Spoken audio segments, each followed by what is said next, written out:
Seja muito bem-vindo. Está começando mais um As Liberais, programa que entrevista mulheres com histórias interessantes para contar. E hoje, persistência e inovação ajudam a definir a nossa convidada de hoje, que a Branca Nunes vai apresentar para a gente. Tudo bem, Branca? Tudo bem, Paula. A nossa convidada é palestrante, comunicadora e empresária e empresária que desde 1986 atua no ramo de cosméticos, tornando-se especialista em inovação e construção de marcas. Formada em odontologia, sempre direcionou sua carreira para o desenvolvimento de produtos naturais, para a criação de eventos e para os movimentos sociais. Além de ser dona de 5 empresas, ela também é autora de livros que falam do empreendedorismo feminino e independência financeira. Temas que lhe renderam convites para a realização de mentorias e docências em cursos de pós-graduação. Já foi apresentadora, conselheira e consultora nos principais veículos de comunicação do país. Ao longo de sua carreira, acumulou dezenas de prêmios, entre eles Personalidade do Ano pelo Governo do Estado de São Paulo e Mulher Mais Influente do País. Além disso, nossa convidada de hoje ocupa a cadeira 21 da Academia Brasileira de Marketing. Cris Arcangeli, seja muito bem-vinda ao programa. Muito obrigada. Fizeram uma biografia assim, sintética, né, Cris? Deram uma economizada. Para a gente ter mais tempo de conversar aqui. Eu queria começar perguntando, porque você é formada em odontologia. Isso. E tornou-se uma das grandes empresárias do país. Eu queria saber sobre essa transição. O que te levou para a odontologia e depois essa mudança? Na verdade, bom, primeiro eu estou muito feliz de estar aqui. Muito obrigada pelo convite. Parabéns pelo programa. Eu adoro esse programa liberal e falando de mulheres. Então tem tudo a ver com o que eu acredito, que eu acho bacana mesmo. E admiro muito o trabalho da Revista Oeste. Então estou muito feliz de estar aqui. Bom, gente, assim, a minha história é meio louca, porque eu sempre quis ser médica, e meu pai não queria deixar eu ser médica de jeito nenhum. Então eu falei, bom, o que é mais próximo de medicina? Odonto, vou fazer odonto. Então foi assim que eu entrei na odonto. Mas ali eu já fiz uma inovação logo no começo, porque a inovação sempre fez parte da minha vida, e comecei a tratar canal com homeopatia, que era uma coisa impensada na época. E aí, com isso, eu comecei a estudar sobre plantas, sobre como essas plantas funcionam, o que elas agem, e aí nasceu a Fitoervas, em função disso, que foi a primeira empresa a criar produtos de cabelo, né, uma linha de shampoos naturais. Então, a gente criou a primeira linha de shampoo natural, a primeira linha de shampoo sem sal, que foi lançado em 86. Foi assim que começou a minha carreira de empresária, mas que eu nem sabia que era empresária. Primeiro porque naquela época não existia nada disso, né? Não tinha startup, não tinha rodada de investimento. Não tinha rodada de investimento, não tinha nada disso. Não tinha você fabricar com terceiro, você queria fazer, você tinha que montar a sua própria fábrica. Então era um outro mundo, outra época. Eu nasci no meio do plano cruzado e depois disso eu passei por 15 planos econômicos. 3 vezes tiraram 3 zeros. Aliás, mudou o nome da moeda. 2 vezes tiraram 3 zeros e eu passei por inflação e confisco e tudo isso. Então, assim, foi um mundo muito louco que eu vivi, né? Com coisas acontecendo todos os dias, e todo dia a gente acordava, e na época era jornal, né? Então a gente abria o jornal e falava, o que vai acontecer hoje? O que eu tenho que fazer, né? Mas foi uma trajetória que eu me orgulho muito, porque eu acho que eu fui talvez uma das pioneiras mulheres a fazerem isso, do zero, né? Comecei lá com um tanque de 30 quilos que eu comprei numa padaria, uma batedeira que eu comprei numa padaria que estava fechando, umas mesas de cozinha, e assim começou a minha fábrica, né? Ô, Cris, eu vou te pedir, o pessoal aqui da produção está pedindo para... Como é que é? Para não encostar no microfone, é isso? É porque o microfone é sensível. Italiana fala com a mão, sabe, gente? Então é isso, assim. Então foi assim que eu comecei. E daí... Acho que empreendedor é uma coisa meio atávica para mim, porque meu pai tinha uma construtora de oleodutos, minha mãe tinha uma empresa de autopeças. E aí em casa a gente só falava disso, né? De estoque, de venda, de cliente, de faturamento, de imposto, de governo. Então eu cresci ouvindo isso. Então para mim isso era meu habitat natural. Então eu fui muito curiosa, sempre fui muito inquieta, ia descobrindo as inovações, as coisas que eu achava que tinham que ser. Meu propósito sempre foi esse, né? Transformar mercados, inovar, fazer as coisas diferentes, mudar a vida das pessoas. Então, juntou uma coisa com a outra e virou isso aí que eu sou hoje. Cheio de ideias e coisas. Agora você falou, né, os teus negócios atravessaram vários planos econômicos no Brasil, né? Como é que era trabalhar com essa instabilidade, Cris, econômica? Você pegou aí Plano Cruzado, Bresser, confisco, Todos. hiperinflação, remarcação de preços. Todos. E há 30 anos nós temos a estabilidade de um plano real. Inclusive, nós temos aqui um curso documental sobre o Plano Real, escrito e narrado pelo Guilherme Fiuza, contando como surgiu a ideia do plano, que trouxe estabilidade para um país totalmente instável. E você atravessou tudo isso. Tudo. Risco de quebrar. Eu até estava acompanhando uma entrevista sua que você foi lá com o empréstimo do seu pai para pagar uma dívida. E o cara falou, isso aqui é só o principal, tem o juro. Você falou assim, o juro não tem o dinheiro para o juro. Só tem para o principal. E você não sabia, era um cenário de incerteza constante. Ninguém sabia, porque primeiro a gente tinha muito menos comunicação do que tem hoje, né? Então, você queria saber de alguma coisa, tinha que ler o jornal do dia, acordar um pouco mais cedo, ler o jornal para saber o que ia acontecer naquele dia ou tinha acontecido no dia anterior.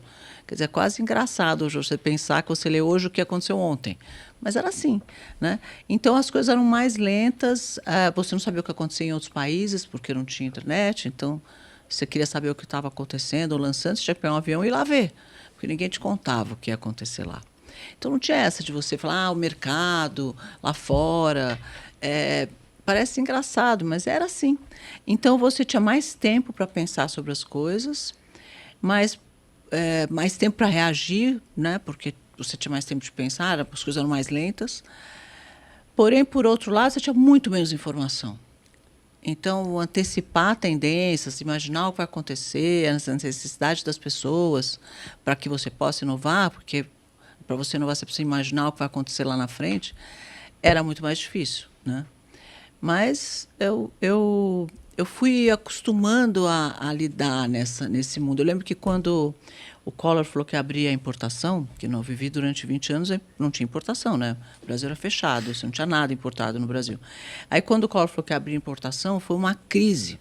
Todo mundo desesperado, falou, bom, vai acabar o Brasil, a gente não tem condição de competir com as marcas internacionais, vão quebrar todas as empresas, porque estavam acostumados com a proteção. E eu achei aquilo maravilhoso, achei que era uma oportunidade de negócio, trazer marcas internacionais para vender no Brasil. E aí comecei a viajar para fora para buscar as marcas internacionais. Foi aí que eu abri uma divisão da companhia que chamava PH Arcangeli, que foi a maior importadora e distribuidora de marcas de prestígio de perfume e cosméticos. Então eu tive todas, Chanel, Carolina Herrera, Paco Rabanne, 28 marcas. E Clinique, todas. E eu fui buscando essas marcas para trazer para o Brasil, porque era uma oportunidade, não existia nada aqui. Mas aí, quando eu fui fazer a distribuição das marcas, não tinha ponto de venda, porque como não existiam as marcas, não existia necessidade do ponto de venda. Falei, nossa, vou ter que criar um ponto de venda. Aí eu criei uma primeira perfumaria de 30 metros quadrados no shopping em Guatemi, numa reforma que o shopping fez. E aí tive sorte, era uma empresa que tinha comprado o ponto e não tinha dinheiro para pagar, eu consegui fazer um negócio que eu consegui pagar. Sempre Deus me ajudou, sabe? Eu sempre ia fazendo as coisas do tamanho que eu podia. Porque desde aquele empréstimo lá, eu nunca mais peguei dinheiro em banco, sabe? Então, ia fazendo as coisas com o dinheiro que eu tinha. E aí eu fiz esse pontozinho lá, pequenininho de 30 metros, para mostrar como uma perfumaria internacional funcionava. Porque como não tinha nenhuma, ninguém sabia como era. Que tinha as gôndolas, que tinha as marcas em cima e tal.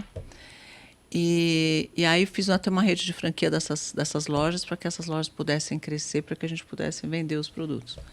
E assim começou a distribuição de produtos internacionais no Brasil, que eu fiz por 15 anos. Bem legal, até eu entregar para as marcas abrirem suas filiais no Brasil há poucos anos atrás. Então aprendi muito com isso, assim. E passei por muita coisa. Só que se você olhar essas grandes transformações políticas ou econômicas, você tem duas formas de olhar. Você pode olhar isso como um desafio e você pode olhar como oportunidade. Porque toda vez que tem uma grande transformação, antigas dores deixam de existir, mas só que novas dores aparecem. E a gente, né, que é empreendedor, adora uma dor, né? Pois é. Você pega uma dor e resolve. O marco da abertura, né, para a importação no Brasil. Qual foi um outro marco assim, que você acha que para o Brasil, em termos de oportunidade? Eu acho que uma outra coisa que transformou muito o mercado foi o confisco. O confisco... de tudo, né? Eu fiquei com R$50 na carteira. Da pessoa física e da pessoa jurídica, considerando que eu tinha uma empresa com 800 funcionários. Então, eu falei, como é que eu vou pagar minha folha de pagamento? Os R$50 não pagava minha conta de luz. E aí, o mais louco é que depois, anos depois, a Zélia Cardoso de Mello, que era ministra da Economia na época, que fez essa maluquice, ela fez um livro. E ela teve a coragem de dizer no livro que eles tiraram um papelzinho, tipo esse aqui, quanto era o valor que tinha que ser. Um era papelzinho, era R$50, outro papelzinho era 100. Foi tão técnico quanto isso. Eu falei, nossa senhora, essa mulher quebrou quase metade das empresas desse jeito. Porque tinham pessoas que estavam com dinheiro na conta, sei lá, se você tivesse vendido o teu carro, por exemplo, para comprar outro, e o dinheiro bloqueou, você comprava outro como? E teve gente que vendeu a casa, tinha que comprar outro e ficou sem casa, porque o dinheiro ficou bloqueado e não podia comprar outro. Com filho, periquito a pagar. Então, assim, foi um momento bastante traumático para todo mundo, mas que, para mim, foi uma grande oportunidade. Porque, como eu não era do mercado financeiro, eu era dentista, e o mercado financeiro era uma loucura mesmo, porque a gente estava vindo de 80% de inflação, onde eu trocava preço 2 vezes por dia, e aí não tinha como você saber o que ia acontecer com o mundo. A gente punha o dinheiro no tinha overnight, chamava. Punha o dinheiro nesse overnight, que era uma aplicação financeira para tentar, de alguma forma, acompanhar essa maluquice. Imagina 80%, é uma loucura. E aí, eu falei, quer saber de uma coisa? Eu vou comprar estoque de matéria-prima, matéria de embalagem, que esse é o meu negócio, isso que eu vendo, esse é o meu dinheiro. E pronto, eu vou me preocupar com isso, porque eu não vou ficar mais preocupando com o dinheiro. Eu não sei mais quanto esse dinheiro vale, cada dia era uma coisa nova. Eu falei, eu não quero mais saber disso, eu vou comprar em estoque. Então, eu fiquei com meus estoques lotados. Todo o dinheiro que sobrava, eu comprava estoque. E quando veio com o fisco, as empresas todas pararam, 100%. Porque travaram. Elas não tinham dinheiro para comprar, elas não tinham dinheiro para pagar, isso que travou o mercado. Só que a Cristiana tinha estoque, e eu não travei, porque eu continuei fabricando. E os supermercados e as farmácias continuam existindo. A gente viu agora que a única coisa que existiu durante a pandemia era supermercado e farmácia. Porque, de qualquer forma, as pessoas continuam comprando comida e remédio. Então, meus 50% da minha venda era farmácia, o resto era supermercado, autosserviço, eu continuei vendendo para esses clientes que pagam à vista, porque eles recebem à vista. Então, eu continuei vendendo. E eu comecei a fazer dinheiro rápido. E nesse momento, quando todas as outras empresas minhas concorrentes não estavam vendendo, era muito engraçado. Você chegava no supermercado, eu tinha assim 80% do market share. A prateleira era só a minha marca. Então, para mim, foi um grande pulo, uma grande oportunidade de crescimento, que as pessoas experimentaram o produto era bom mesmo. Era bem diferente do resto e que existia na época. E então, a gente cresceu muito nessa época. Então, às vezes, as grandes crises trazem oportunidades, né? O Cris, você falou da homeopatia, né? Que você pegou a homeopatia numa época... Até hoje, a homeopatia, as pessoas olham... Tem muita gente que olha com uma cara, né? Desconfiada, assim. E fundou uma marca que tinha como base seus produtos naturais. Sim. Como é que foi isso? Você conheceu como a homeopatia, acreditou nela, por quê, né? Então, eu sempre fui dessa filosofia assim, de fazer esporte, de me cuidar, de se preocupar com a saúde, que é uma coisa que é meio na moda hoje, na época ninguém fazia, nem pensava sobre isso, mas eu sempre gostei. E aí eu comecei a me tratar com homeopatia. E E nessa época de odontologia, eu comecei a estudar sobre odontologia, um pouco sobre homeopatia e tal. E fui na faculdade Paulista de Medicina querer estudar homeopatia. E os caras falaram, não pode, é só para médico. Mas eu falei, posso assistir às aulas, pelo menos para entender como funciona? O cara falou, assistir a aula você pode. Eu falei, então tá bom. Aí eu fiquei assistindo essas aulas, comprei todos os livros e comecei a estudar sobre o poder das plantas. E eu achava que o shampoo que a gente tinha na época era muito ruim. Porque o cabelo ficava muito ruim mesmo. E era, né? E era, porque era aquele shampoo de 500 ml que enferrujava a prateleira do supermercado de tanto sal que tinha. Era tudo químico, era muito ruim.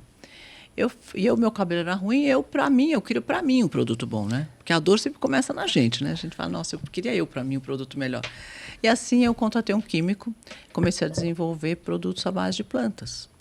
E assim nasceu a Fitoervas, uma marca que foi o primeiro shampoo natural, o primeiro shampoo sem sal do mercado. Eu usava demais. Sempre gostei. Era uma qualidade muito diferente do resto. É. E aí o produto explodiu, e acabou virando líder de mercado. Não rápido, né? As pessoas acham que as coisas nascem rápido, mas demorou assim uns 10 anos. E aí, 12 anos depois, eu vendi essa empresa para uma multinacional americana. Pois é, você foi pioneira, né, nesse mercado de produtos naturais no Brasil. Mas eu também estava acompanhando você falar da tua luta, da tua batalha para que outros produtos brasileiros adquiram uma escala global de produto natural. Por que isso não acontece? A gente tem alguns exemplos de Natura, Boticário, mas não consegue escalar, não tem esse alcance. Por quê? Então, você sabe que eu adoro o Brasil, né?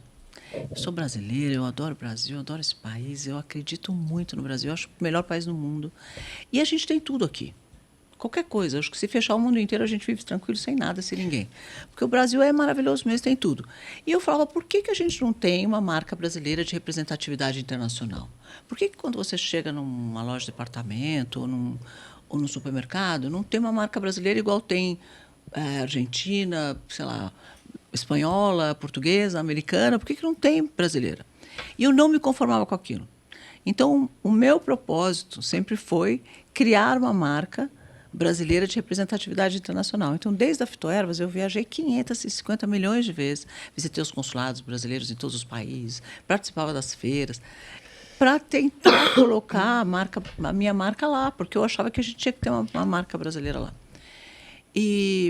E aí depois, durante a época da Fitoervas, eu criei um desfile, foi o primeiro desfile de moda, a primeira semana de moda do Brasil, que foi o Fitoervas Fashion, para lançar estilistas brasileiros, porque também nós não tínhamos estilista. A gente não tinha moda. A moda brasileira era toda copiada de fora. As pessoas iam para fora, porque não tinha aqui, né? Não tinha Google, então tinha aqui.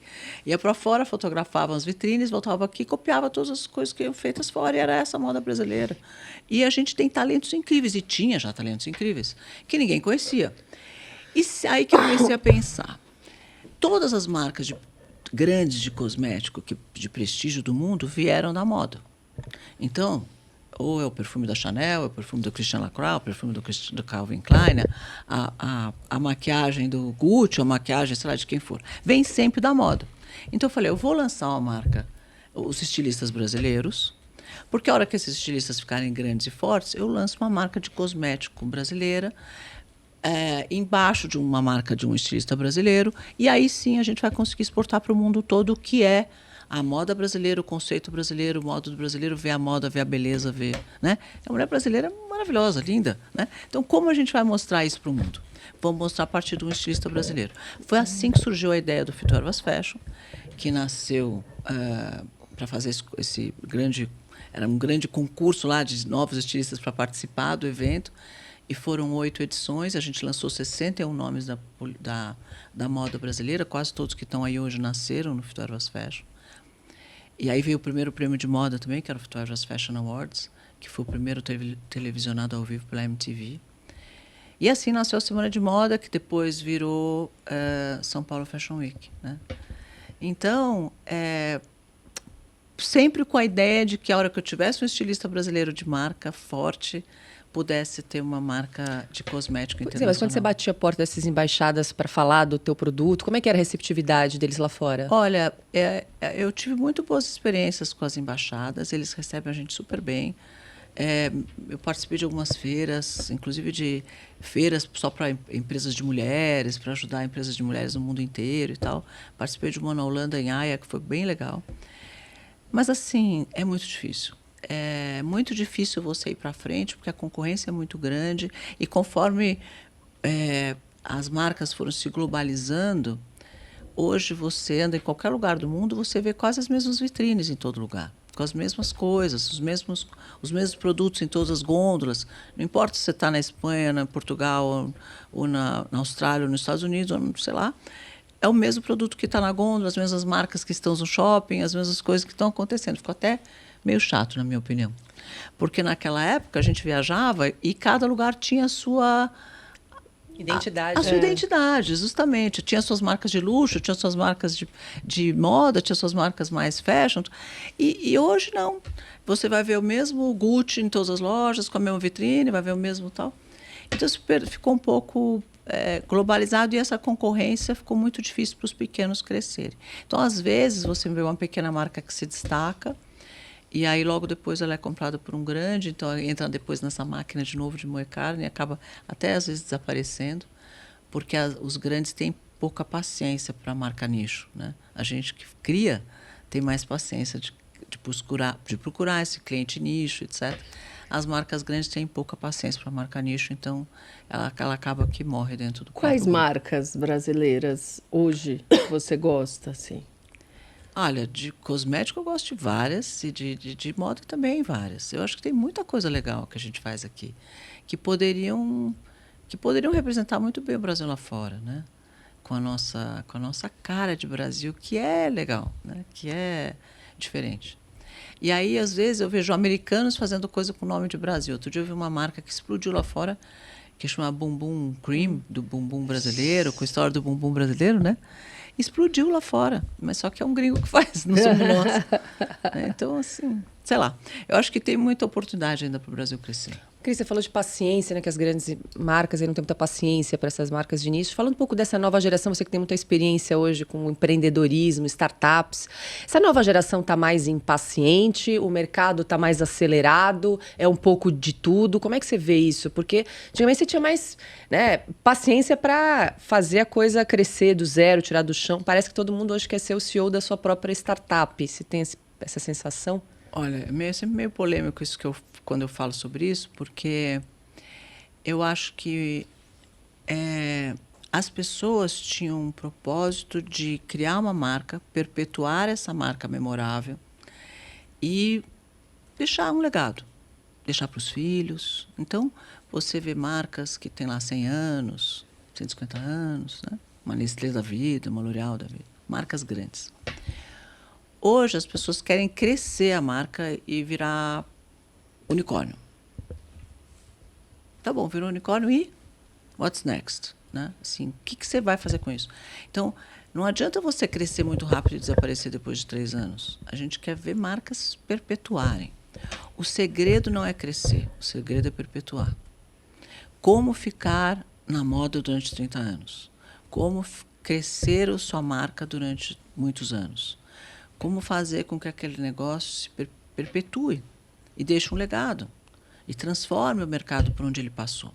Esse é o grande barato desse jogo. Não ficar criando coisa que hoje existe, amanhã deixa de existir, faz outro, depois, agora eu pivotei, agora eu desisti, agora eu fiz outro, eu larguei o negócio. Não, mas também startup é assim, a gente precisa fazer 100 para 2 darem certo, o resto quebra, está tudo bem. Não está tudo bem. Eu não quero ter um carimbo de ser uma empresa de startup que tomei um carimbo na cabeça que quebrei e está tudo bem. Não está tudo bem. Eu adoro empreendedor que quebrou. Sim, porque ele já aprendeu e não vai fazer um monte de coisa errado que ele fez a primeira vez. Maravilhoso. Né? Todo mundo tem direito de errar e às vezes você erra e quebra. Tudo certo, não tem problema. Não quer dizer que ele não vai conseguir acertar para frente. Isso não. Eu acho legal, cara, que ele continue, faça de novo e tal. Mas eu acho ruim quando tem falta de comprometimento com aquilo que você está fazendo. E falar, tudo bem, se quebrar também, tudo bem. Aí não. E que você dá aula, né, de empreendedorismo. E eu queria saber, assim, qual é o erro mais comum? Você falou isso, o empreendedor vai lá, quebra, pelo menos eu gosto, porque eu sei que ele não vai cometer os mesmos erros. Sim. Eu queria saber, qual é o erro mais comum aqui no Brasil, né, de quem quer empreender aqui? E uma dica, assim, que você costuma dar que Então, ajuda. eu acho assim, que o empreendedorismo é o futuro do mundo. Né? Então, todo mundo está preocupado com emprego, com inteligência artificial. Fala, gente, inteligência artificial entrou igual entrou a internet. Na época que entrou a internet, todo mundo achou que o mundo ia acabar também. E não acabou, e foi maravilhoso. A gente usou isso muito bem e usa muito bem. Então, eu acho que a inteligência artificial vem para ajudar. E tudo que vem assim, de tecnologia é muito bem-vindo. O que eu falo que para começar um negócio... quer dizer, primeiro que precisa empreender, porque empreender, né, é a melhor plataforma social do mundo, dá emprego, gera renda, gera riqueza, é maravilhoso. Então, acho que as pessoas têm mesmo que empreender. E o brasileiro é muito empreendedor, então eu adoro que o brasileiro adora empreender. Mas para começar um negócio, você precisa de algumas coisas muito importantes. A primeira delas é gostar desse mercado no qual você quer atuar. Porque você vai fazer por muito tempo aquilo, 24 horas por dia, porque não tem hora, não tem horário para acabar, né? Empreendedor trabalha 12 horas por dia, 24 horas por dia, 7 dias por semana. Então, você precisa gostar do mercado. Segundo, você precisa ter network nesse mercado que você vai atuar. Porque é mais importante o network no mercado que você atua do que o dinheiro. Você consegue começar um negócio sem dinheiro nenhum, mas conhecendo as pessoas daquele mercado, e você não consegue, às vezes, começar um negócio só com dinheiro sem o network no mercado. Então, é importante ter um network. Terceiro, precisa ter alguma inovação. Porque não adianta você fazer mais do mesmo. O mundo está cheio de mais do mesmo. Quando você faz mais do mesmo, você vai discutir preço, né? Porque você tem duas coisas iguais, você vai comprar o mais barato. Então, para você ter uma empresa feliz, precisa ter margem, precisa ter dinheiro. E para ter dinheiro, o negócio precisa ter inovação para poder vender mais caro. Então, precisa ter uma inovação. E depois precisa ter resistência, né? Resiliência e constância, porque para fazer a coisa dar certo, é fazer de novo, de novo, de novo, de novo. Qualquer coisa. Se você começar esse programa aqui, fizer 3 dias e falar, não deu certo, gente, olha, quer saber? Vou parar. 3 dias não vai dar certo. Vai dar certo depois que você fizer 1 mês, 2, 3, 1 ano, 2. Aí o negócio, de repente, deu certo. Quando que deu certo? Eu não sei exatamente. Mas eu fiz tantas vezes igual, igual, melhor, melhor, melhor, que uma hora deu certo. É igual fazer ginástica. Eu falo que se você for na academia de ginástica e ficar 9 horas fazendo ginástica, você sai da academia, vai olhar em casa, não mudou nada. Né? Mas se você for na academia durante 1 ano, 20 minutos por dia, de repente você está com a saúde melhor, com o teu corpo melhor, se sentindo melhor. Que horas isso mudou? Não sei. Mas mudou em algum momento. Então, é qualquer coisa que você faz é assim. A palavra é constância. Né? E realmente você ter comprometimento com aquilo, com a tua causa, com o que você vai transformar a vida das pessoas, e que aquilo é mais doação, doação, chega uma hora que volta, né? Então, se as pessoas não encarar dessa forma, ela vai cansar, né, no meio do caminho. E é por isso que 50% das empresas brasileiras quebram antes dos 4 anos, porque a pessoa desiste, ou ela para, né, ela acha que, não, eu não virei CEO nos primeiros 3 meses, então já não serve para mim. E não é assim, né? Não tem atalho, não tem. A coisa é muito trabalho mesmo, todo dia, para você chegar lá. Eu vi que você disse um dia que você é uma pessoa de muita sorte, mas a sorte sempre te encontra trabalhando. Eu gostei dessa frase. É verdade. Eu acho que a oportunidade acontece, mas você tem que estar atenta para ela, porque senão ela vai passar, né? Que nem trem, alguém pega ali na frente e você ficou para trás. Então. Ô, Cris, entre todas as tuas atribuições, eu estava acompanhando esse um reality show que você promoveu para empreendedoras mulheres na periferia. Conta como é que você criou esse projeto do reality. Foi durante a pandemia, inclusive, né? Foi. Na verdade, ele, como tudo na minha vida, nasce orgânico. Eu faço um trabalho, né? Fazia um trabalho ali no Ministério Público com as assistentes sociais, dando umas palestras, ajudando e tal, na violência contra a mulher. E aí, fiquei com isso, fiquei amiga das promotoras e tal. E na pandemia escalou muito a violência contra a mulher. E eles estavam preocupados com isso, e aí o procurador-geral, na época, me chamou lá. Eu não conhecia, e falou, Cris, você não quer... Isso era maio de 2020, bem no começo da pandemia. Você não quer pensar alguma coisa, algum projeto, alguma coisa que a gente possa fazer para a gente ajudar nessa coisa da violência contra a mulher? Eu falei para ele, não tenho a menor ideia. A única coisa que eu sei na vida é empreendedorismo. Posso pensar alguma coisa a ver com empreendedorismo? Vou pensar. E saí de lá com esse desafio. E aí, eu tenho uma pessoa que trabalha junto comigo, que é muito bacana, que é minha amiga, que está até aqui hoje, a Renata. E ela falou para mim, Cris, você não quer... Do nada, assim. Me ligou e falou, você não quer conhecer Paraisópolis? O pessoal lá quer te conhecer, o líder comunitário quer te conhecer e tal. Eu falei, eu quero. Ela falou, mas você não liga que Tava lockdown, né? Todo mundo preso em casa. Você não liga? Eu falei, não tô nem aí. Eu nem fiquei muito com essa história de lockdown.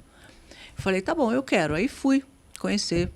E aí estou lá conhecendo Paraisópolis e tal. Eu falei para o líder comunitário assim, tem mulheres empreendedoras aqui? Ele falou, tem. Eu falei, posso conhecer? Ele falou, pode.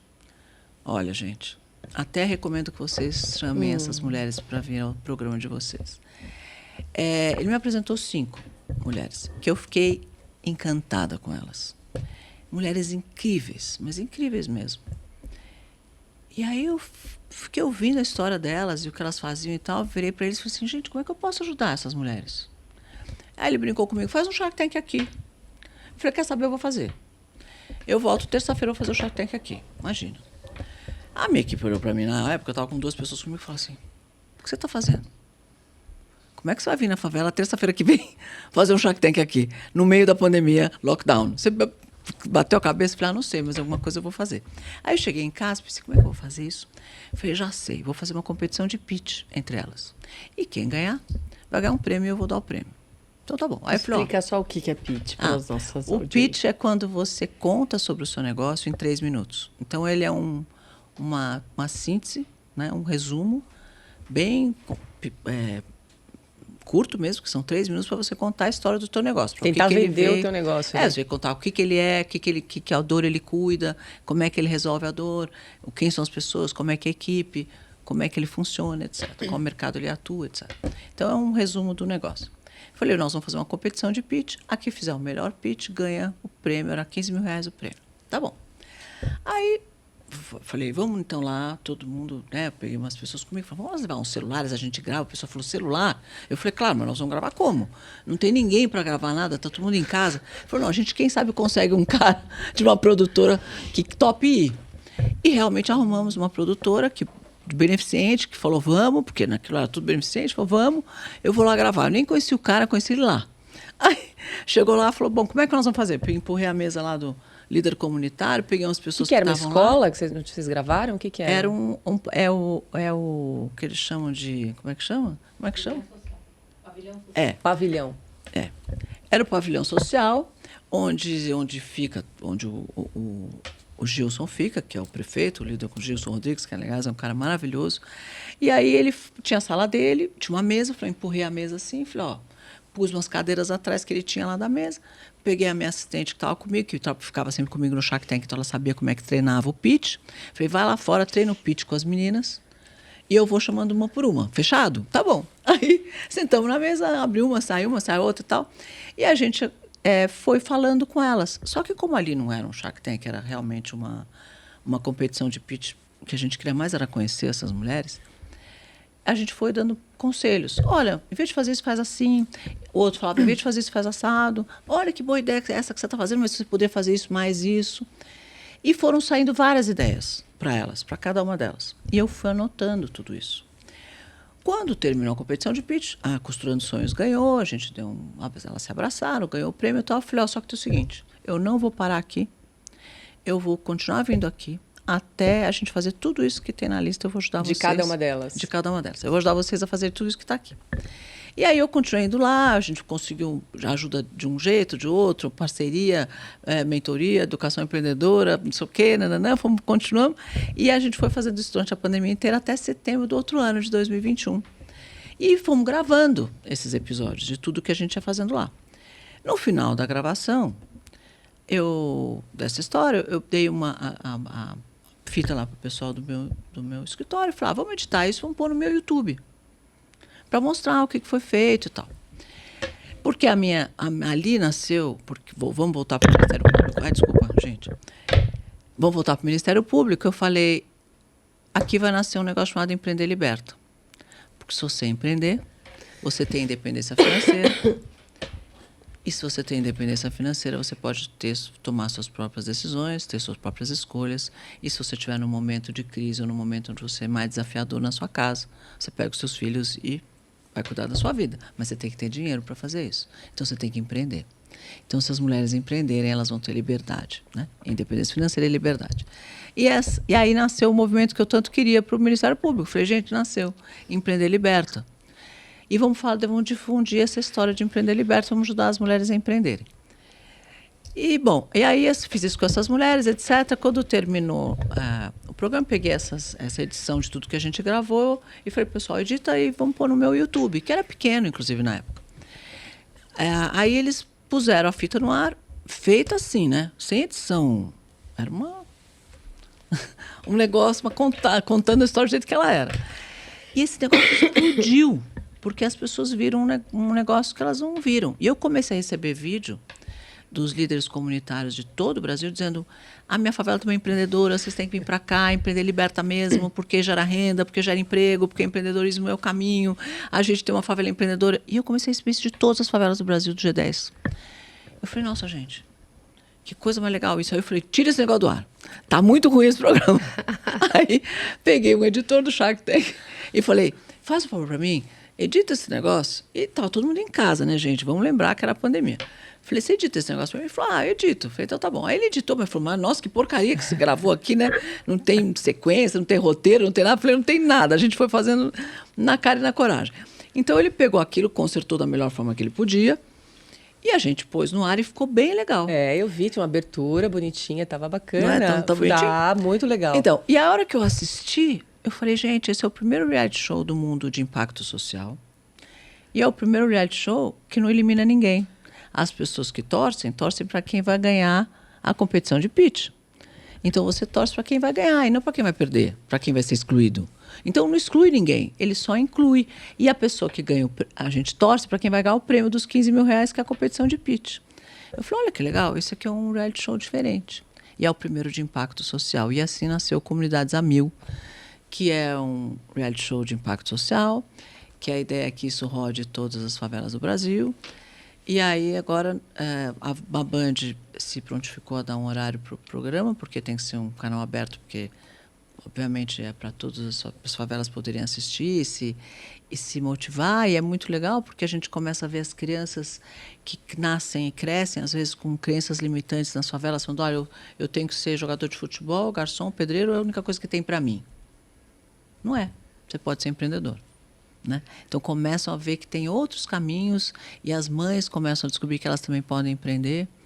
E é muito legal porque eu também aprendi naquele dia que eu estive na favela, lá, a primeira vez que fui para Paraisópolis, nessa primeira vez, eu descobri que o Gilson faz uma gestão descentralizada da favela, onde cada 50 famílias tem um presidente de rua que toma conta dessas 50 famílias. Então quando ele quer falar alguma coisa, ele chama os presidentes de rua e essas pessoas comunicam para essas 50 famílias, cada um tem 50 famílias embaixo.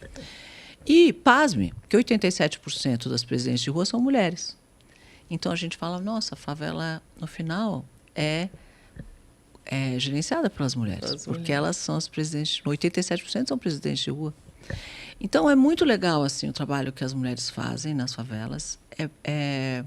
Eu tinha muito preconceito antes de entrar lá, e aprendi que tem coisas maravilhosas ali. Pessoas incríveis que fazem muita coisa.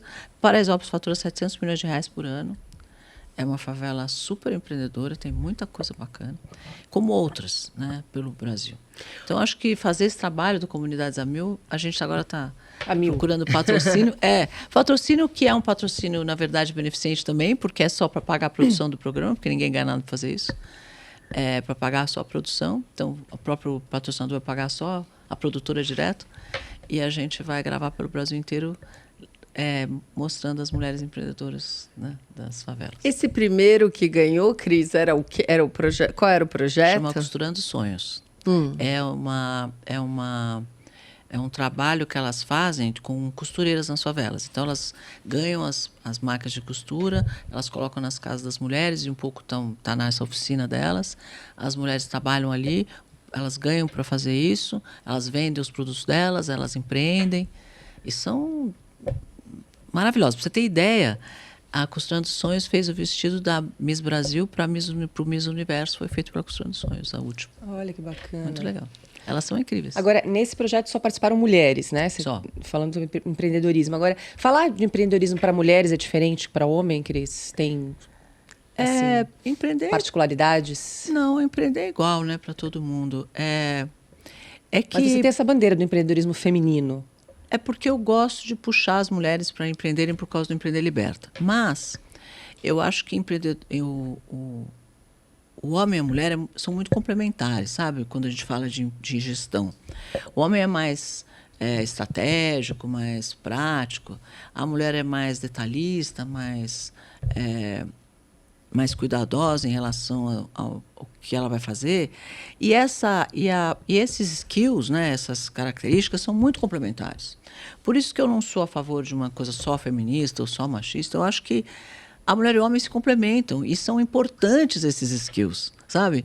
Para você crescer um negócio, você precisa ser estratégico, mas você precisa ser detalhista, você precisa ser cuidadoso, você precisa... Então, esses skills precisam se somar.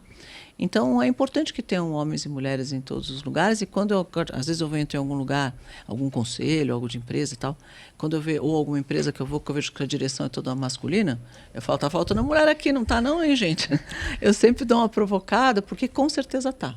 Com certeza, se eles colocarem mulheres, eles vão perceber que o negócio vai crescer mais e melhor, né? E as mulheres estão empreendendo muito. Nos últimos anos, 57% dos negócios fundados foram fundados por mulheres. Elas estão empreendendo mais do que os homens.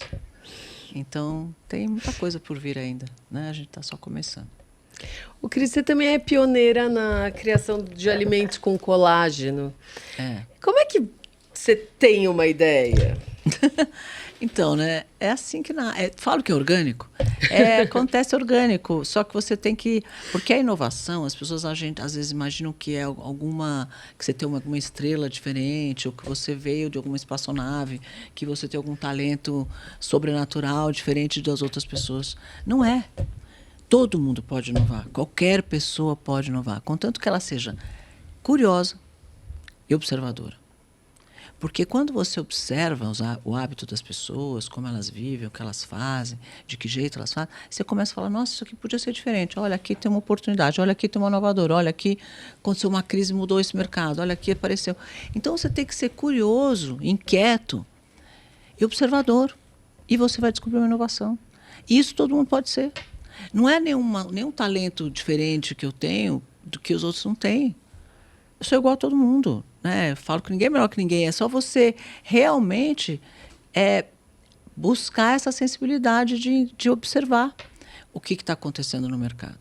E foi o que aconteceu comigo. O negócio do colágeno foi exatamente isso. Eu fui para o Japão, entrei numa farmácia e tinha uma gôndola escrito Healthy Drinks. E eu vinha do mercado de cosmético internacional, porque eu era distribuidora, então eu conhecia todas as marcas. E aí eu vejo lá Shiseido, um shot da Shiseido, de colágeno. Falei, colágeno de bebê? O que é isso? Tudo escrito em japonês, não entendi coisa nenhuma daquela gôndola, porque eu não entendo japonês, ele é japonês. Falei, vou tirar uma foto. Tirei a foto da gôndola inteira, comprei o tal do shot da Shiseido. Colágeno eu conhecia, porque desde a Fitoeros o meu primeiro shampoo era de colágeno. Você já conhecia, um ingrediente que toda mulher conhece. Aí eu falei, colágeno de bebê, né? Que coisa esquisita isso aqui. Aí trouxe, quando cheguei no aeroporto, o cara falou assim que eu não podia embarcar porque era líquido. Eu estava começando esse negócio. Aí eu falei, nossa, então peraí que eu vou beber esse negócio porque eu tenho que levar isso para o Brasil de qualquer jeito. Aí eu bebi, era horroroso. O gosto era horrível. Eu falei, nossa, que coisa ruim. Eu fui xingando no voo com aquele negócio horroroso, aquele gosto horroroso. Eu falei, não, a ideia é boa, mas o gosto é muito ruim, ninguém vai comer. Porque comida tem que ser gostoso, né? Porque se for ruim, hoje eu briguei com o namorado, hoje eu não quero. Hoje eu estou com dor de barriga, hoje eu não quero. Hoje eu acordei tarde, hoje eu não quero. Você vai arrumar qualquer desculpa para não comer aquilo porque é ruim. Então eu falei, não, tem que ser gostoso. Então eu falei, isso aqui está errado. Eu tenho que pensar de um jeito diferente. Aí eu fui estudar o que era o colágeno de dentro para fora. Por que o colágeno funcionava? E o colágeno, gente, é 30% do nosso corpo. A maior proteína que a gente tem no corpo é colágeno. Então você envelhece porque você perde colágeno. A gente perde 1,5% de colágeno ao ano e a pele enruga, a pele fica flácida, né? O cabelo fica branco, a unha fica fraca. É tudo, o olho, tudo. Músculo, osso, cartilagem, ligamento. Tem colágeno em todo lugar, em todos os tecidos. Então você vai perdendo colágeno, você vai envelhecendo. Então, o que é a fonte da juventude? É não perder colágeno. Se a gente vai hoje em qualquer dermatologista, o que eles fazem? Injeção de ácido hialurônico, laser e tal, que é tudo para quê? Para estimular a produção do colágeno, para você não envelhecer. Então, era muito óbvio para mim que se eu tomasse colágeno, eu estava criando a fonte da juventude. Eu falei, gente, tem tudo a ver. Mas não pode ser desse jeito, porque é muito ruim esse shot aí. Preciso pensar outra coisa. Aí eu falei, se eu conseguir misturar esse colágeno no que as mulheres gostam de comer, por exemplo. Porque tem que comer todo dia o tal do colágeno, certo? Pro resto da vida. Então tem que ser alguma coisa que as mulheres gostem de comer. Então eu falei, já sei, vou pôr no suco, vou pôr na bala, vou pôr no chocolate, vou pôr em barrinha, vou pôr em tudo que as mulheres precisam comer e vou tirar o açúcar. Porque aí você vai falar, bom, por que eu comi outra bala na vida se eu posso comer uma bala que tem colágeno e ainda por cento não engorda porque não tem açúcar? Aí eu criei a primeira linha de colágeno do mundo que misturou alimentos, vitaminas e colágeno, que é a categoria dos aliméticos, que mistura 3 categorias. As vitaminas, né, o mercado de suplementos, então tem todas as vitaminas. Os ingredientes cosméticos, que começou com o colágeno, mas depois a gente lançou com ácido hialurônico, agora a gente lançou com silício orgânico, com Q10, então tem outros ingredientes cosméticos. E os alimentos, então qualquer alimento pode ser. Fiz pipoca, fiz whey protein, fiz suco, fiz em pó para misturar onde você quiser. O nosso colágeno em pó, ele não tem sabor, você mistura em qualquer coisa, na salada, no feijão, no brownie, qualquer coisa que você estiver fabricando, porque como ele cozinhando, porque como ele não tem sabor, você pode misturar em qualquer coisa. E falei, pronto, assim elas podem comer colágeno todos os dias. E foi assim que nasceu a Biotin, e eu ganhei mais de 60 prêmios de inovação, etc, com a criação dessa categoria. E foi muito legal mesmo. Hoje é uma categoria gigante, mais de 100 bilhões pelo mundo todo, assim, todo mundo fazendo.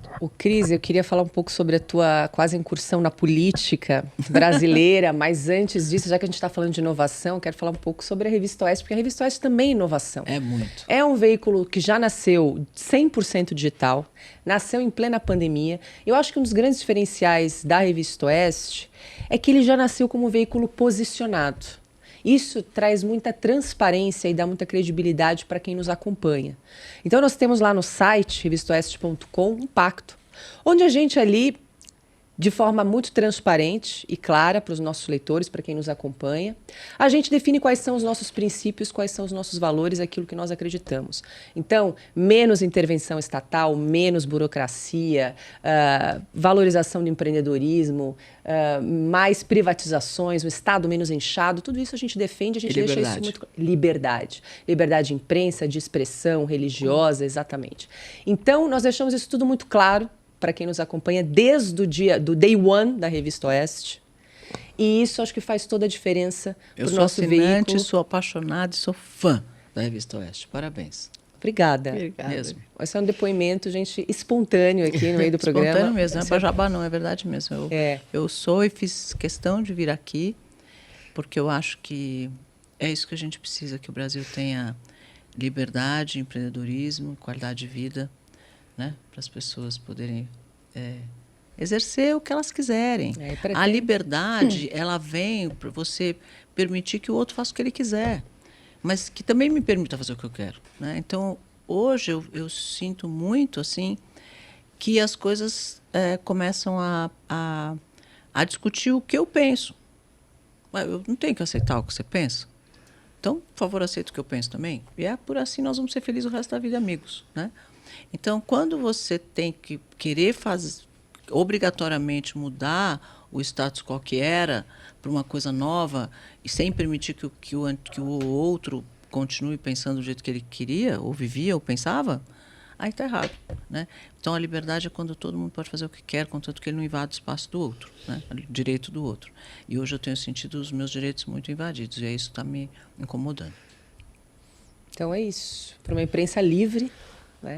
Assine a Revista Oeste, apoie o nosso projeto. É só entrar no site revistaoeste.com/assine ou usar o QR Code que está aparecendo aí na tela, apontar a câmera do seu celular, passo a passo, bem rápido, para você que está aí também apoiar todos os nossos projetos, além aqui das liberais. Temos também o Oeste Sem Filtro, nosso programa diário.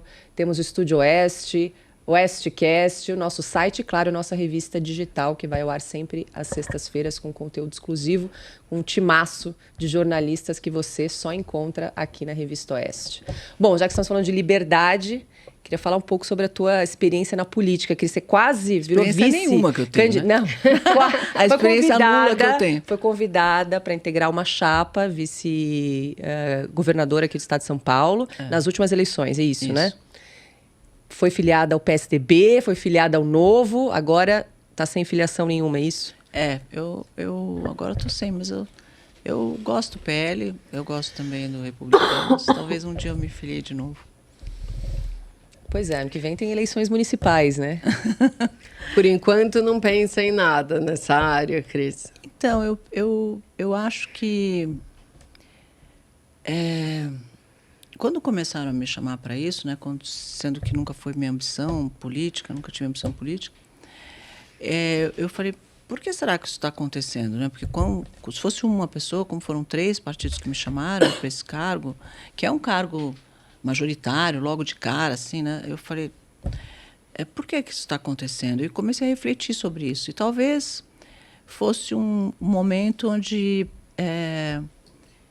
eu sou muito católica, né? Eu acho que esse momento, talvez que Deus estivesse dizendo que a gente precisa ter pessoas que peguem isso, os empresários deixem de terceirizar a gestão do nosso país, sabe? Porque política, no final das contas, é gestão pública, né? Então, a gente precisa ter bons gestores, antes de qualquer coisa. O cara que está lá para fazer qualquer coisa, ele precisa ser, antes de qualquer coisa, uma pessoa de bom caráter, de bom senso e um bom gestor. Se ele tiver essas 3 prerrogativas, eu acho que ele pode ser um bom político em qualquer né, qualquer função. Porque o bom senso vai ajudar ele a achar o caminho, né, para agradar a todos, da melhor forma possível, se bem que ninguém consegue agradar todo mundo, mas pelo menos a maioria. E a gestão pública séria faz com que o país cresça, né? E quando o país cresce, todo mundo ganha. Em São Paulo teve um político que quis descolar da imagem de político e falava muito que era um gestor, né? Não sou político, eu sou gestor. Foi prefeito, governador. Foi uma tragédia.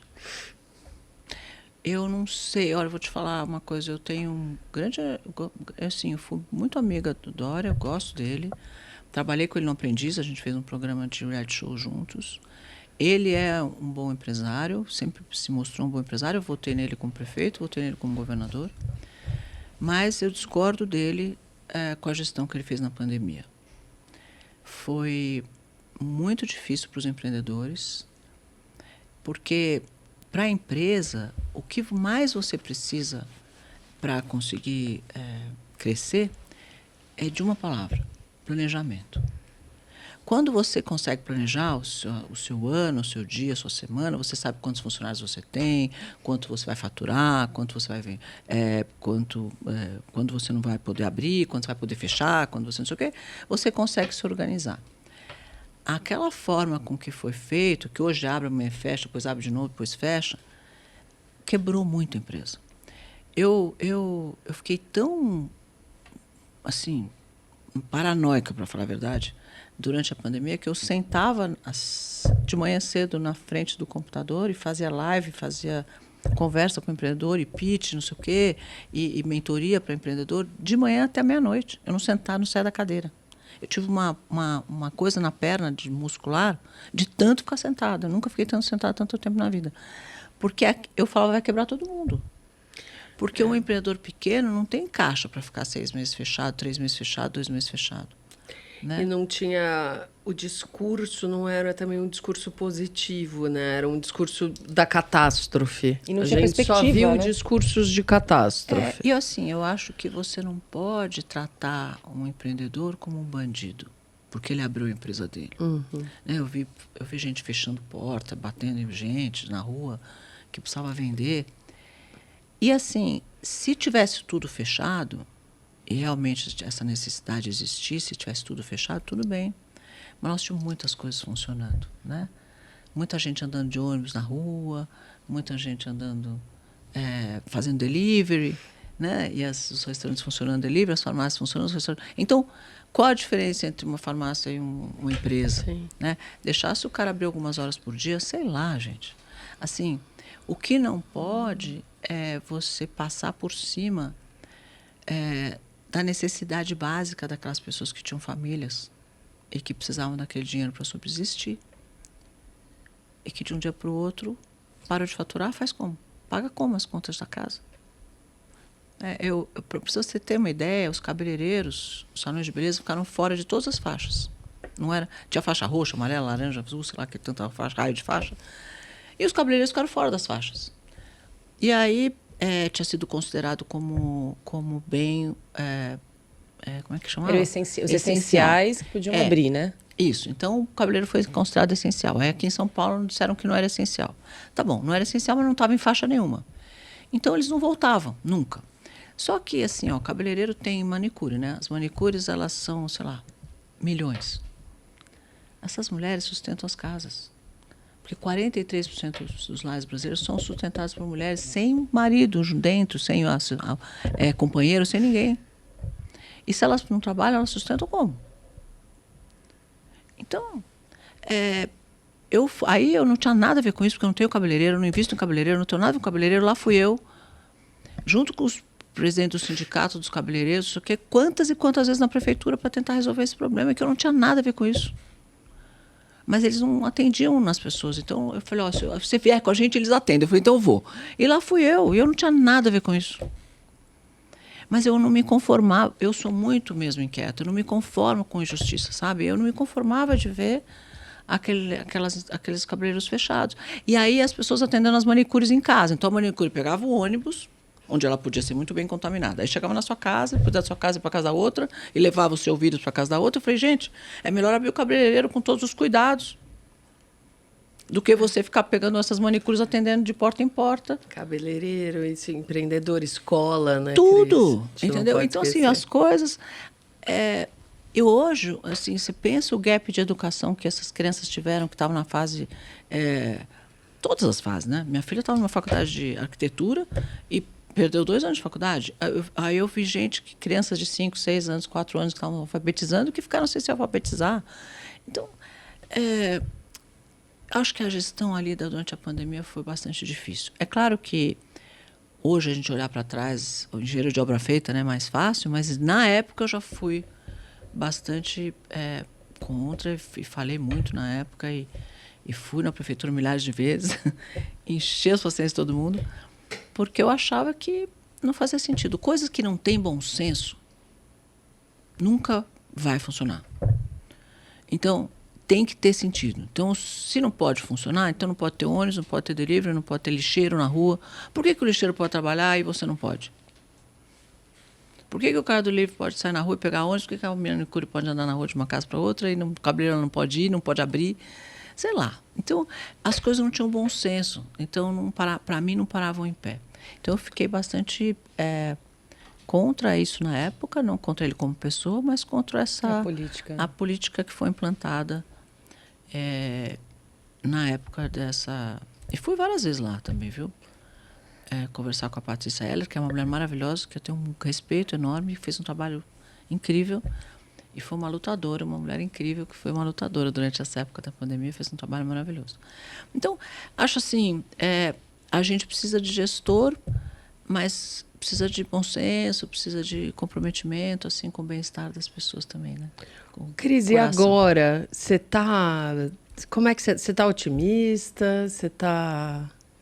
Empreendedor é um bicho otimista, né, amiga? Porque se a gente não for otimista, a gente não sai de casa. A gente é otimista, eu sou, porque eu passei por 15 planos econômicos que estou aqui. Pois é. Né? Passei lá por 80% de inflação, estou aqui. Passei por confisco, estou aqui. Né? Mas o Brasil sempre surpreende. O Brasil é mais forte que tudo isso. A gente vai passar por isso, do mesmo jeito que a gente passou por todos aqueles momentos, né? E vai ser mais uma coisa para a nossa história, para a gente contar, né? Para um dia que daqui a pouco vocês me chamam aqui, daqui a uns 3 anos, para a gente falar sobre isso. Então, a gente vai passar isso e vai ficar muito aprendizado para muita gente. De novo, se a gente olhar o lado bom da história, a gente hoje tem uma consciência política muito mais legal, a gente está terceirizando menos, eu acho que nós vamos começar assim, ter pessoas mais envolvidas, preocupadas com o outro, né, mais empáticas, talvez se candidatando, melhores gestoras. A gente precisa disso. Você acha que o empreendedor tem que se posicionar mais politicamente? Inclusive empresas declararem politicamente as suas preferências ou falarem determinadas políticas, isso eu concordo, isso eu não concordo, para o marketing. Vamos colocar aqui, por exemplo, o caso da Van. O Luciano foi um cara que se posicionou muito politicamente, né? Ele se declarava um ativista político. Isso pode, até que ponto isso pode atrapalhar ou beneficiar uma marca em termos de negócios? Olha, depende um pouco como as pessoas se comportam, né? o fato dele se posicionar não quer dizer que a empresa dele se posiciona. E o fato dele se posicionar, a empresa dele não vai deixar de ser melhor ou pior do que outras. E a gente viu muita caça às bruxas, assim, perseguição tanto de empresas de esquerda quanto empresas de direita, que eu acho que não faz o menor sentido. Porque se a gente prejudicar as empresas, a gente prejudica quem? Quem? Os próprios funcionários. Quer dizer, a empresa gera renda e gera emprego, né? É isso que gera. É isso. A empresa é a grande pagadora de imposto, que faz a economia girar, ela gera renda, ela gera riqueza e ela gera emprego. A melhor plataforma social do mundo é o emprego. A gente tem que dar emprego, porque isso dá dignidade, né? dá força. Então, como que a gente vai parar as empresas? Para a direita ou da esquerda, a empresa tem que ser apolítica. Não importa o que o dono da empresa pense, a empresa é apolítica, todas deveriam ser. E ser consideradas assim. E aí elas têm que continuar dando emprego, gerando renda, fazendo negócio, pagando imposto. Essa é a função dela, não é uma empresa que tem que ser política. E não deve ser encarada assim. Uma coisa, outra coisa. A empresa todas são apolíticas, no meu ponto de ver. E tem que ser olhadas dessa forma. A não ser que ela compre uma bandeira qualquer. Aí é o marketing. Aí é o marketing que às vezes erra, né? A gente viu empresas internacionais comprando causas e erraram completamente. Aí foram, canceladas, né? Essa palavra virou moda. Foram canceladas por causas erradas que elas compraram. Mas aí é um erro de marketing. Mas fora isso, que às vezes pode acontecer por um erro qualquer, elas não deveriam nem comprar causa nenhuma. O trabalho dela é produzir um produto da melhor forma possível, no melhor preço possível e atender o consumidor da melhor forma possível. Esse é o princípio de você ser uma empresa.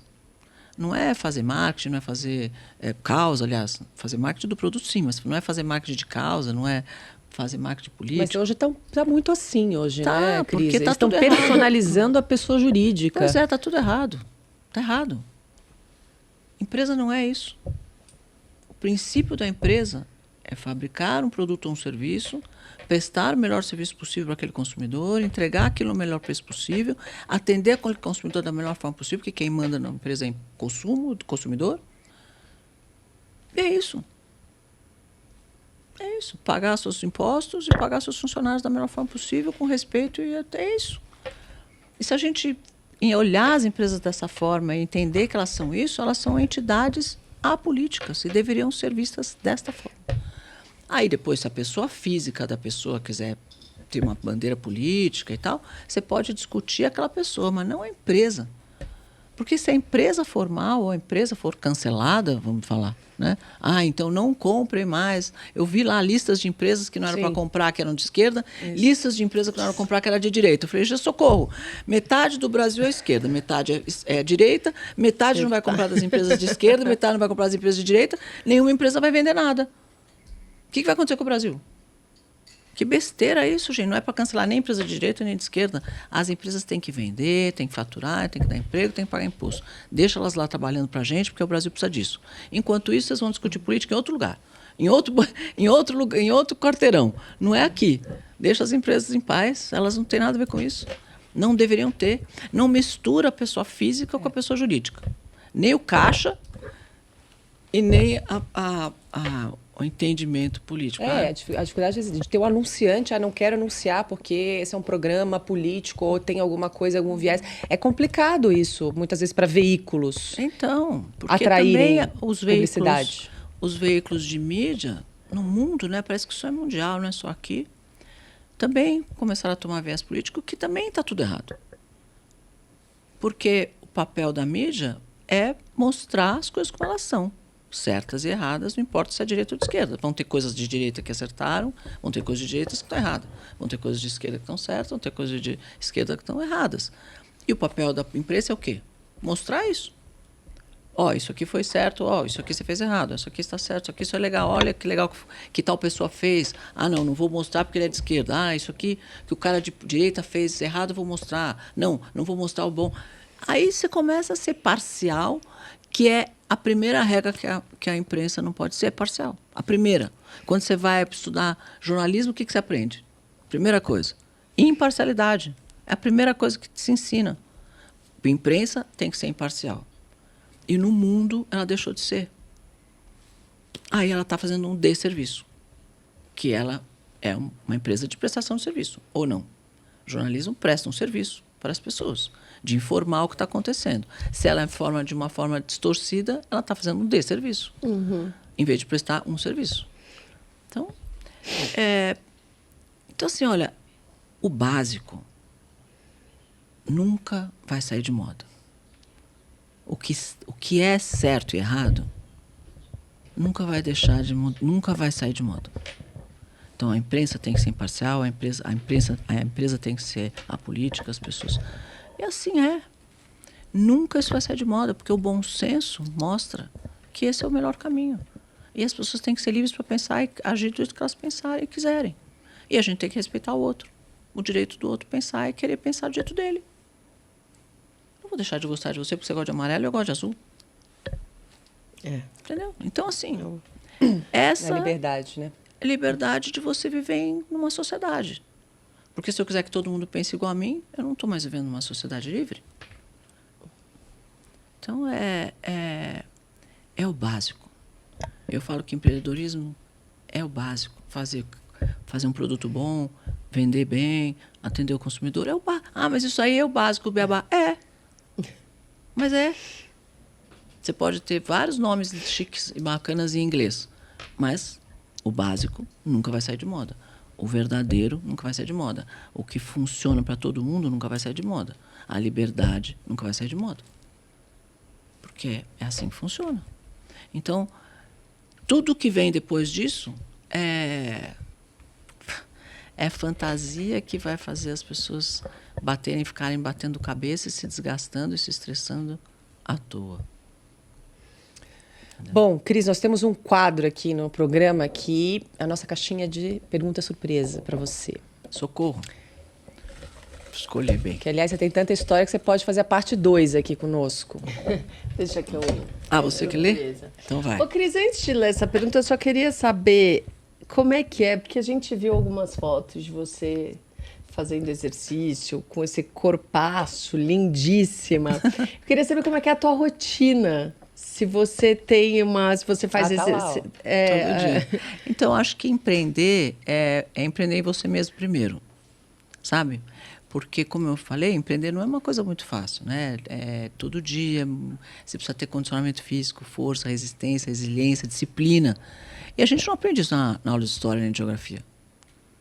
Você aprende disciplina, constância, resiliência, resistência na aula de educação física. A trabalhar em equipe, a fazer de novo, até acertar, modelar os erros, modelar os acertos, tudo isso você aprende na educação física. Então, se você quiser ser um bom empreendedor, você tem que treinar. Entendeu? E aí, por tabela, você vai ter uma boa saúde, né? Vai se sentir melhor, a tua autoestima vai estar boa, a tua energia vai estar boa. Porque do treino, ele libera os hormônios da felicidade, né? Que são a endorfina, a serotonina. Esses hormônios, eles são os hormônios da felicidade, provados quimicamente, que fazem as pessoas ficarem felizes. Tanto que os antidepressivos têm muito desses hormônios. Então, se você tem uma liberação desses hormônios, você vai chegar na tua empresa animada, né, com energia boa, e energia boa contagia. Então, você contagia as pessoas de energia boa, você contagia as pessoas que estão à sua volta, e todo mundo gosta de estar perto de gente com energia boa. E as coisas funcionam melhor, porque a gente é feito de energia, né? Então, as coisas funcionam melhor, porque está todo mundo feliz, de bom humor, feliz. Então, treinar é importante para você se dar bem na vida. Você treina todo dia. E eu treino todo dia. E aí, o efeito colateral do treino é que acaba que você fica bem fisicamente, entendeu? Então... Eu estava lendo que em Israel as mulheres são obrigadas a se alistar no exército, né? E é um dos países onde mais tem startup.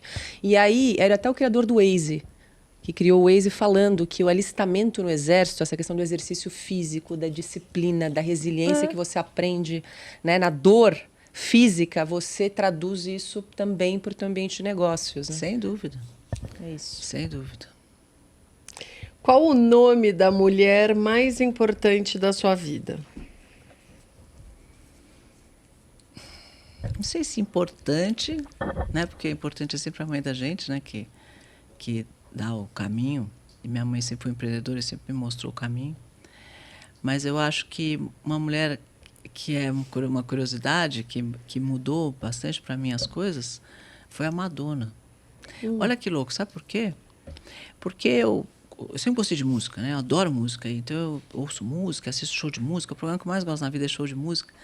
E aí um dia assistindo um show da Madonna, eu falei, olha o ombro. Eu sempre fui muito magra, então eu tinha um ombro fininho, né? Magrinho, usava ombreira. E aí quando eu olhei aquela Madonna com aquele ombro grande, com aquele braço, né? Eu falei, como é que essa mulher ficou com o braço desse jeito? Aí eu fazia aula de local nessa época, e não existia musculação para mulher, musculação era um reduto masculino. E aí lá fui eu, bati na portinha lá da musculação, falei, eu quero fazer um exercício para ombro. Aí o cara falou, mas aqui assim na sala de musculação? Eu falei, mas só pode entrar homem? Ele falou, não, pode entrar mulher, se você quiser entrar, pode entrar. Eu falei, então, você pode, mas você vai treinar só ombro? Eu falei, só ombro. Eu só melhorar meu ombro, que eu sou muito magra, eu quero aumentar o meu ombro. Aí o cara falou, tá bom, né? Aí ele começou a me dar umas aulas de ombro lá. Aí eu fui para os Estados Unidos, descobri que existia um negócio de personal, que estavam começando a fazer personal. Eu cheguei para esse cara e falei, você não quer dar uma aula de personal para mim? Ele falou, personal o quê? Nunca vi isso. Aí eu falei, olha, eu te pago $100, porque eu estava nessa época que o real não valia nada, sei lá, dinheiros, né? Eu falo dinheiros porque eu não sei nem que nome de dinheiros que era. Aí o dinheiros não valia nada, eu falei, eu te dou $100 por mês, você me dá uma aula. Ele falou, mas tem que ser escondido, porque não tem isso aqui na academia, eu vou ser mandado embora. E aí esse cara começou a me dar aula de musculação. E foi assim que eu comecei a fazer musculação, aí acabei montando a primeira sala de personal trainer aqui de São Paulo. Já virou um negócio. Virou um negócio. Tá vendo? A oportunidade de negócio aparece assim, orgânico. Aí abri lá a primeira sala de personal, junto com um lugar onde a gente fazia os desfiles de moda, e comecei a treinar. E foi a Madonna que me fez começar a treinar, olha só. Então, de treinar a musculação. Então, eu falo que ela mudou alguma coisa na minha vida, que eu faço musculação até hoje. Muito Maravilha. Cris, foi ótimo o bate-papo. Muito obrigada. Mas vale uma segunda parte para você contar outros empreendimentos e peripécias aí no mercado do empreendedorismo. Passamos por alguns deles, poucos. Porque esse programa... Tem muita história, né? Claro, esse programa também é para inspirar mulheres, né? Então, acho que a tua história aí inspira muitas mulheres. Eu só falo para elas que é só querer, que dá. Dá para fazer? Dá, só querer. Né? É isso aí. Bom, para você que nos acompanhou até aqui, muito obrigada pela sua audiência, pela sua companhia. Não esqueça de se inscrever aqui no nosso canal da Revista Oeste, deixar o seu like e o seu comentário. Escreve para a gente se você tiver um nome, uma sugestão de convidada que você queira ver sentada aqui no nosso videocast. A gente te espera aqui sempre às 20h30 da noite, toda terça-feira aqui no canal da Revista Oeste. Um beijo, tchau.